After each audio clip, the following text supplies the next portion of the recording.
আমার একটা আবদার মনে রাখবেন, আপনার মা বাবা যদি আপনার টাকা দিয়ে ওনাদের পেট চলে, যেটা আমাদের সমাজে বলে আর কি, আপনি চালান আপনি খাওয়ান, এমন যদি হয় এই কথা কখনো চিন্তায় আনবেন না আমি আমার মারে খাওয়াই, এ কথা চিন্তায় আনবেন না আমি আমার বাবাকে খাওয়াই, বরং ওনাদের উসিলায় আল্লাহ আপনাকে কামানোর তৌফিক দান করেছে।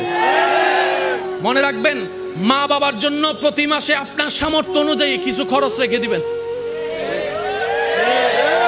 জোরে জোরে জোরে প্রত্যেক মাসে সন্তানের পক্ষ থেকে মার জন্য একটা আলাদা হাদিয়া দিবেন, বাবার জন্য একটা আলাদা হাদিয়া দিবেন।